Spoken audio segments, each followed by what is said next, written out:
I got to buy my first few thousand of Bitcoin in 2013. And I believe it will come to a point when Bitcoin is worth $1 million. We believe in blockchain. We think it's one of the technologies that enable freedom. And we started to develop it because we needed a blockchain platform to be integrated deeply into Telegram. U ovom videu Pavel Durov, osnivač Telegrama, govori o svom viđenju Bitcoina, kriptovaluta i nešto više o TonCoinu, oficijalnom coinu Telegram aplikacije. Pogledajte ovaj video do kraja da naučite nešto novo i zapratite naš kanal za još ovakvih videa. Pre nego što krenemo, kratak podsjetnik da TonCoin i druge kriptovalute možete kupiti i trgovati na Bybit menjačnici. Prijavite se preko našeg linka koji je u opisu još danas i ostvarite do $30.000 bonusa na registraciju, depozit i trgovanje. Također, ukoliko želite da naučite nešto više o trgovanju i investiranju kriptovalute, napravili smo besplatni kurs za vas koji možete pronaći na našem kanalu.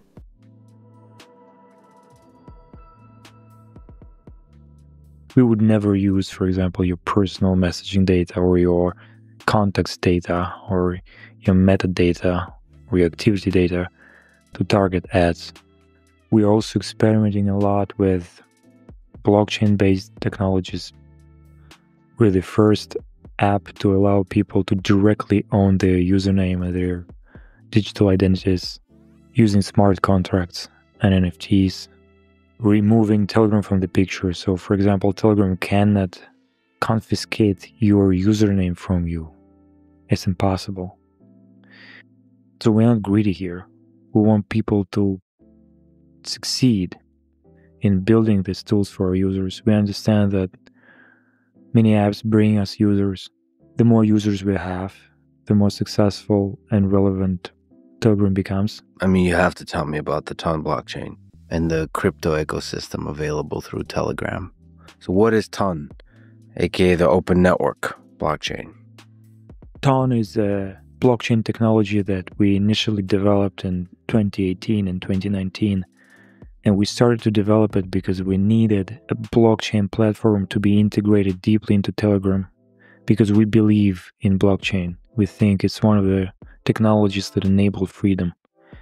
But at the time, if you look at Bitcoin, if you look at Ethereum, they were not scalable enough to cope with the load that our hundreds of millions of users would create. They would just become congested. And I asked my brother, can we create a blockchain platform that would be inherently scalable so that no matter how many users or transactions there are, it would split into smaller pieces, which we call shard chains, and would still process all transactions. And he thought for a few days and said, yes, it's possible, but it's not easy. And we started building it. We ended up succeeding in developing that technology, but we couldn't release it because the SEC, the Securities and Exchanges Commission in the United States, was unhappy with the way the fundraise for Ton was conducted. So we had to abandon the project and the open source community took over. Luckily, because we constantly conducted those contests for third-party developers, there was a thriving community around Ton, which now stood for the Open Network, as opposed to its prior name, Telegram Open Network. Everything we do, like I said, this blockchain-based, tokenized usernames, Telegram accounts are all based on Ton and its smart contracts. It's the only way for third-party developers and creators to withdraw the funds that they earn through our revenue sharing programs, gifts that we mentioned earlier, which you can define as a reinvented, socially relevant NFT integrated into a billion-user ecosystem, but at the same time available on-chain, transferable, which you can own directly, also based on Ton. Incredibly fast-growing space. We only launched them half a year ago, And now, as a result of this Telegram gifts, Ton has become, I think, the largest or the second largest blockchain in terms of daily NFT trading volumes. So yeah, like you mentioned, it is a layer 1 technology as opposed to being built on top of Ethereum or Bitcoin, and it's able to achieve the scale and the speed of transactions that's needed for something like Telegram. And like you also mentioned, the gifts. You recently launched some Snoop Dogg gifts. Is there going to be some other celebrities in the pipeline? Yeah, I'm a big fan of Snoop, and that's why when they reach out, suggest to do something together, so let's launch some Snoop-related gifts, and it was really fun. We managed to sell 12 million worth of gifts within 30 minutes. We're gonna select our next influencer or artist to be part of it. Let me ask you about crypto in general. So you've been an early supporter of cryptocurrencies, Bitcoin. You've bought into Bitcoin early on. You kept buying. Maybe you could speak to the reasoning why you kept buying Bitcoin.